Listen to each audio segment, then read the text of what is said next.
Patrice Radio is here to spice your world and flavor your airwaves with quality content, always. You can access them via our YouTube handle at Patrice Radio Live. Do well to subscribe, like, and comment. Enjoy.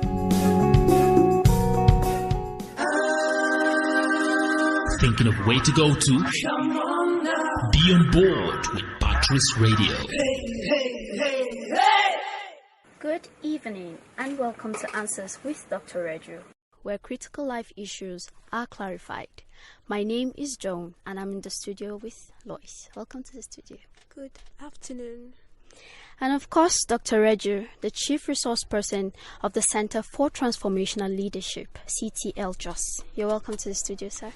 Thank you, Joanne. Hi, Lois. Good to see you guys. Good to see you too.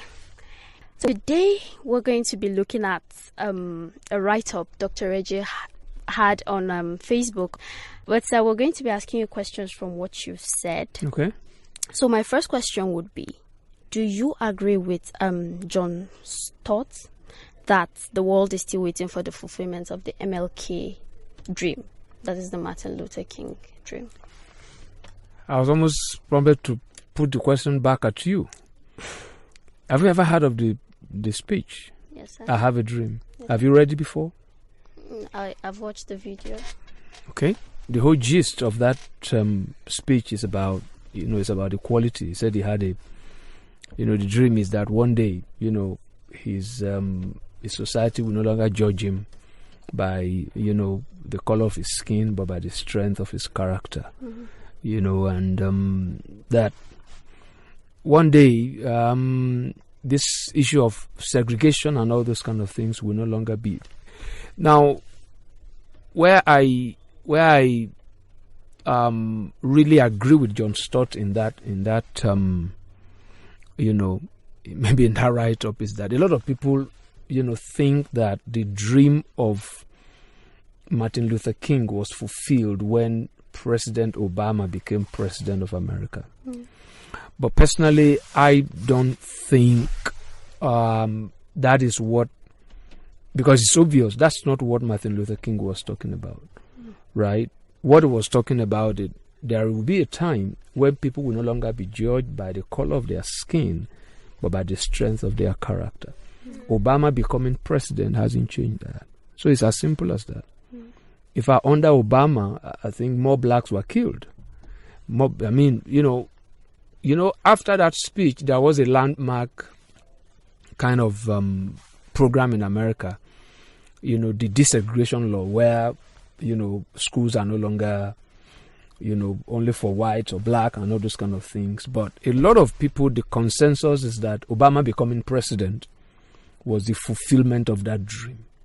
But it's very obvious that even today, in America, in Europe, all over the world, even in Africa, where we have the same color of skin, people are still being judged, right, because I believe the speech that Martin Luther King gave is kind of global. It's not really limited. We can't limit it to America. It was directed at America, right? Mm-hmm. But the principle of it is global.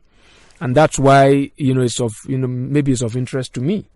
So I don't think that dream has been fulfilled. If Martin Luther King could speak from the grave, he would be able to tell us that that's, people are still being judged by the color of their skin rather than by the strength of their character. Okay, you said something about Obasanjo presidency. You said it's just like the Obama presidency. It was a gift rather than a reward. Yeah. I would like you to... the reason I said that even the Obama presidency is not the fulfillment of Martin Luther King's dream is because I said he's becoming president. I compared it to Obasanjo becoming president. Mm-hmm. Obasanjo becoming president was supposed to be, the way it was designed was, okay, 1993, there was an election that was reflective of, regardless of people's differences in terms of tribe, in terms of religion, we can actually have a bit of a, maybe like, unity in diversity. And that election was scuttled. So Obasanjo becoming president, number one, you know that Obasanjo came out of jail. There was no political base. So his becoming president was not based on any kind of a credible, campaign, or that he had a plan. So it was like, the powers that be, let's use this, let's allow Obasanjo become president so that the Southwesterners who felt aggrieved by the annulment of that election, because the election was won by a Southerner. So Obasanjo's presidency was just kind of used to appease, right? So that's not a function or a product or a result of any kind of a strategic plan. So the same way, Obama too, to me, was like, okay, let's allow the blacks have it for once. And then, so I don't call it a gift, I call it a Greek gift. Maybe I didn't use that term in that, but I remember I was interacting with a colleague of mine who commented on it. I said it's not just a gift, because she believes that it was the fulfillment of that dream. Okay. But I said, no, this is not just a gift, it's a Greek gift. It's just to distract you. Maybe you sort of feel you have achieved something, because the Obasanjo presidency was supposed to redress the injustice of June 12th, right? But it hasn't united us. We're as divided as ever, If not worse. If not worse, exactly. So that's what I, mean by that. Because if you're going to have any kind of, because Obama didn't leave any kind of legacy of, celebrating diversity. Obasanjo didn't leave any kind of legacy of religious, tolerance, or maybe unity or diversity not being a problem. What I will always say when I think of this is, because what attracted me to that, that article was the place of history. The place of history. And when it mentioned that you can't understand racism without understanding the whole idea of slave trade. That was what actually led me to that, because that's what's happening in the whole world. So it's the legacy of these moves. That's why I judged it that Obasanjo was supposed to be used to say, okay, we can be united. So if a presidency is to say sorry, then it's not going to leave any kind of legacy, right? It's not going to leave any kind of legacy. So that's what drew me. I mean, it's an article I've read over and over, and that's why I said that I reread it. And it sort of threw light on what is actually happening in the world today, with all the noise about Black Lives Matter, with all the noise about, religious tolerance, Okay, growing up, we've heard so much about slave trade, the buying and selling of slaves, and most of the slaves were blacks. And in your write-up, you said something about most of the stories focusing more of the evil being perpetrated, than mentioning those who are involved in, the selling. So I want to know, we've been hearing of the buying and the selling. So who sells the slaves to who? Good question, because this is really where, because the main gist of this, my write-up is that if we don't take responsibilities, for whatever is happening to us, we will never be able to solve the problem. Now, what comes to mind when we hear slave trade, right? It's blacks being taken to Europe to serve in sugarcane plantations. Yeah, that's what we hear. But if it's a trade, and that's why I asked those questions, if it's a trade, that means it's a buying and selling. Over the years, we have actually focused on the activity of the buyer. There's no way I can get oranges to buy if somebody is not displaying the wares. Displaying oranges. So if I took orange, there is a transaction that took place. Somebody is willing to sell, and I'm willing to buy. Right? So, over the years, when Africans talk about slave trade, they blame the buyer. Right? But if you look at it, because what especially, in this program, we want to focus on emerging leaders. What we need to understand is that these buyers really, historically speaking, they didn't even come. They didn't leave the coast, right? Okay. They just send their orders, so to say. And it is the monarchs, it is some well-placed individuals that actually gather their own, right? And take them to go and meet these Westerners on the coast, and they get shipped away. So, it's not the fault of the buyer. It's bad enough to say you want to buy a human being. I personally think if I have the desire to buy a human being and I approach you, I want to buy your child so that I can make your child a slave. That's just an expression of interest. That's just an offer. If you don't approve, there will be no transaction. So for me personally, the person that gets the bulk of the blame is the one that sells his own. Yeah, is the one that sells his own. So that's the way I look at it. We need to change that story. Have another look at that history when you talk about slave trade. Because your mind goes to chains, it goes to the evil of those who walk them away, treat them as properties. You see, Hitler can bring up any kind of idea that Westerners are superior. Maybe Africans are animals. He has every right to say whatever. You can call me an animal, right? You can call me an animal. That's your opinion, right? But the day I believe I'm an animal because you said so, then there is a transaction. So we have over-focused on what was done to us, not what we allowed to be done to us. Right? That's the real issue. So when we talk about slavery, that's my point. When we talk about slavery, let us tell the whole story. We sold our own. That's why I ended that particular, that right up with that line. African freedom was never stolen. We gave it away. But because freedom is not a tangible, it's not a physical product, right? It's not something you are going to go there and go and collect. You can remind yourself, right?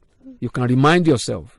If I wanted to go into Bob Marley's song, emancipate yourself from mental slavery, you say we are the only one that can free ourselves.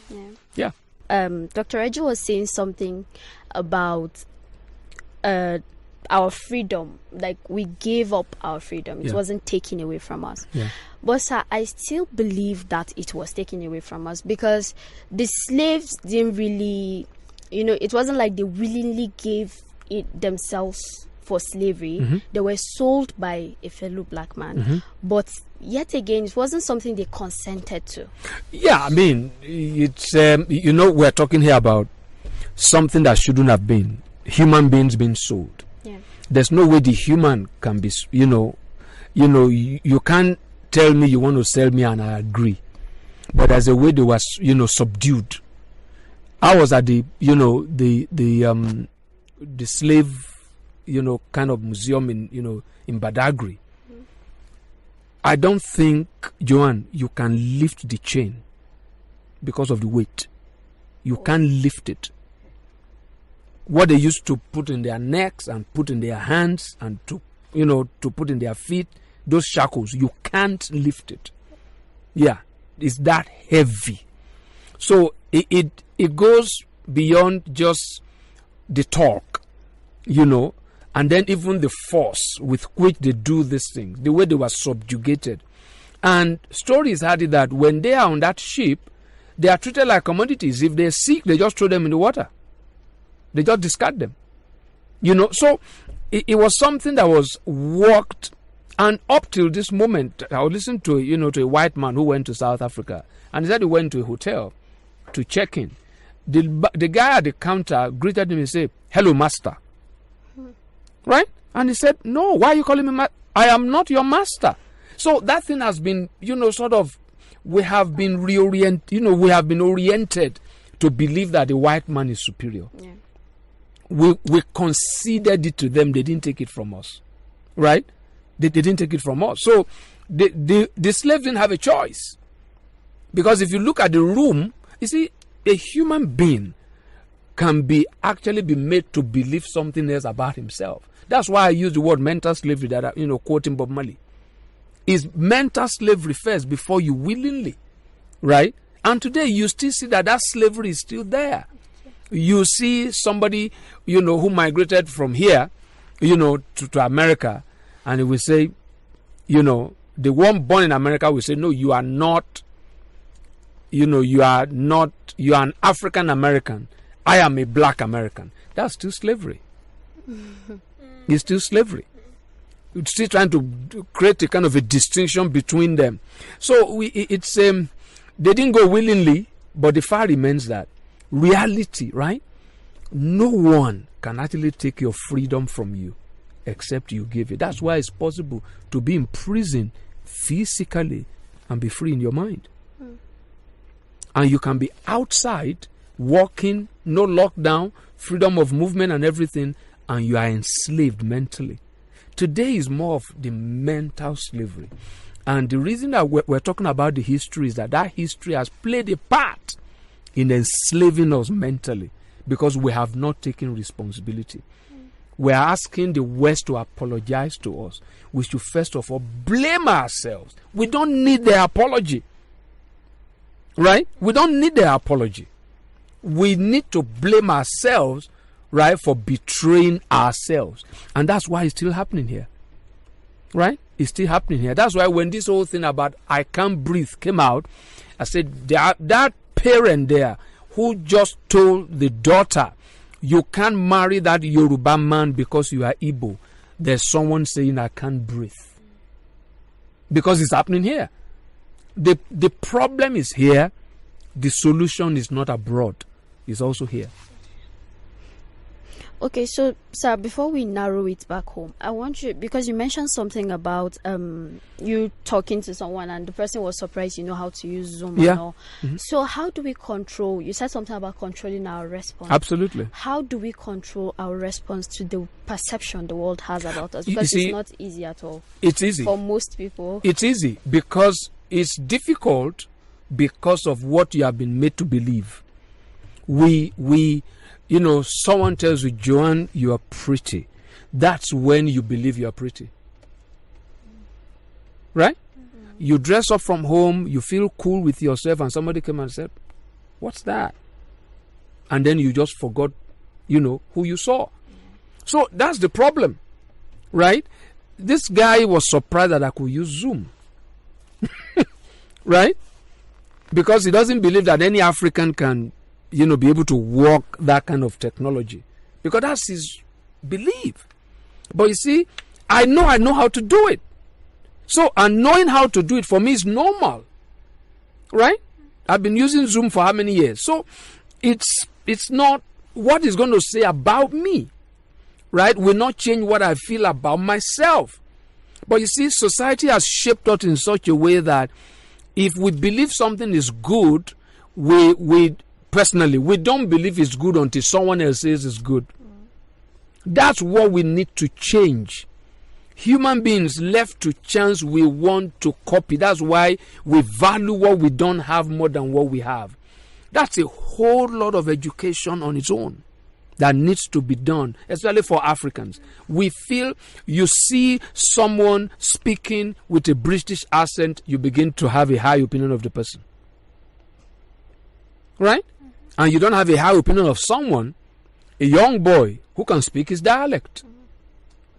It's, it's a mental sickness that we need to overcome. And those things made us that way because of words, because of opinions. And we're going to use words and opinions to change it. It's mental slavery. So I can't control what you say about me. I can control how I process what you say about me, because it's your point of view. You have a right to say whatever you want to say about me, but that will not change how I feel about myself. Now, if you say something about me and I can learn from it, I learn from it, right? So I see much of the racism, the tribalism has been, out of reactions. There's a story about, I've forgotten the name of the man from the southern part of Nigeria who had a conversation with Tafawa Balewa, and he said that sir, Tafawa Balewa was the prime minister, sir, we need to forget our differences. Tafawa Balewa corrected him and said, no, we need to understand our differences. We can't forget our differences. I can't forget I'm male that you are female. We can't forget that. What we need to do is what? Understand it. Is when we understand it that I can know the perspective from which you are speaking, and I can meet you, that's we can, because the title of that piece is Celebrating Ethnic Diversity. Even common English phrase, there is, variety is the spice of life. We all can be the same. The white man might never be able to understand the black man. The black man never ever understand the white man. But let the black man seek to understand the white man, and the white man also seek to understand the black man. That's it. Except for today, and then the write-up, and then other materials. We have a whole lot of materials that talk about our history and all. But growing up in school, we were never really taught this. Yeah. We kept singing on the 1st October 1960, Nigeria got her independence. Yeah. And then we get to wonder, when we were growing up, we started asking ourselves questions like, independence from what exactly? Okay. In history and government, when we're in school, we're taught about the Nigerian constitutions, or one terracotta head and something. We were not really taught, this. And now we're contending with these issues.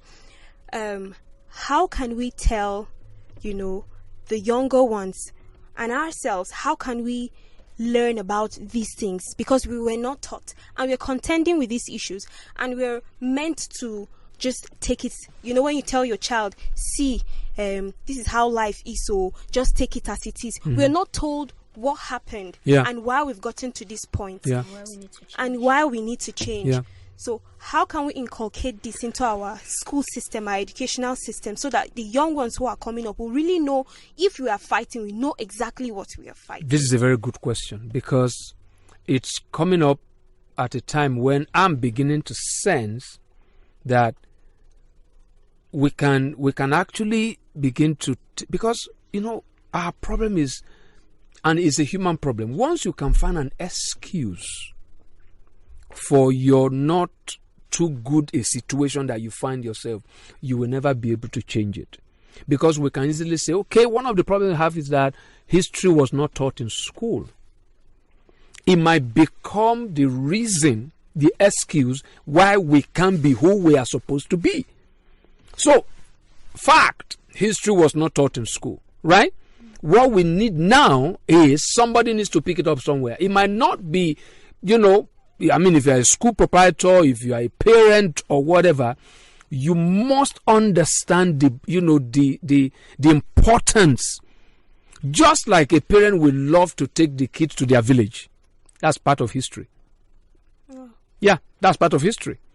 But in taking your kid back to the village, there must be some learning going on. So we must never allow this lack of history being taught to become another excuse for us not becoming the kind of nation that we should be. Why am I saying that? History might not have been taught in school, but there are tons and tons of resources. All the data we are using for all this WhatsApp and all those kind of things. There was somebody who was speaking with me before before coming on set, that he wants to be a music producer. I said, where do you start from? What does it mean to produce music? He was looking at me. I said, okay, what do you need? He said, I need tools. I said, you know the tool you need? First of all, go on YouTube. Google music production. Right? And go and read about it. In the same way, there are loads of, historical documents online. Right? Historical documents online that you can go read about. If we have the time, we can have a whole program that we can give, young people timeline. Somebody should be able to study what led to the Civil War. Right? What led to the Civil War? If you want to know what led to the Civil War, I can give you a point of takeoff. There was something, There was a particular event called the Aburi Conference in Ghana, right?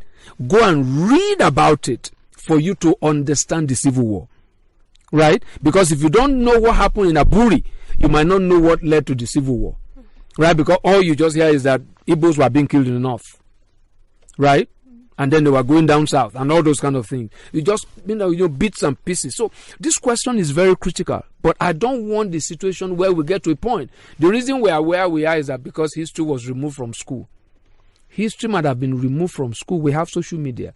Rather than posting all the other things that they were doing, can one person, all these OAPs, right, make it your lifetime ambition, make it your lifetime dream, right, that you want to teach the next generation the history of Nigeria? You'll be amazed. There are videos. That was the time I actually recommended a book on this program, Oil, Politics and Violence. It talks, but that's just a piece of the history. There are tons of resources online. Somebody need to make it. You are going to school, you can make it your own kind of project. Maybe you study political science, sociology, or all those kind of things. My project is I want to trace the history of Nigeria. So don't let us wait until we are being taught in school. I'm a school proprietor. We are making plans to introduce history. It's not going to be something they're going to, learn to write in an exam. But we must understand the history of Nigeria. Take it further, understand the history of West Africa. Understand the history of Africa. Place it within a global context. If we don't do that, we'll just have bits and pieces. Because, where we have problem with history learning again is that there are many perspectives. There's something I said about this article that the reason I love John Stott is because he's always very honest about his bias. And he wants to learn. John Stott is a white man, right? But he writes in a very, very objective way. He will tell you that buying a slave is bad. But I want to tell you as an African, selling a slave is equally, if not, worse than buying. So history, somebody must pick up that gauntlet and say, this is what I really want to do. If we have seen it as a problem, it doesn't have to be something we write for WAEC. Okay. So much to take in. Skiffy had a question. Yeah, it was a tag question to the one I asked before the break. I said, so when we go back to history, where do we start from? What questions, or what issues should we address? Yeah, when you look at history, history is a study of origins, right? Origins. And the word origin is where you get, original, So it's,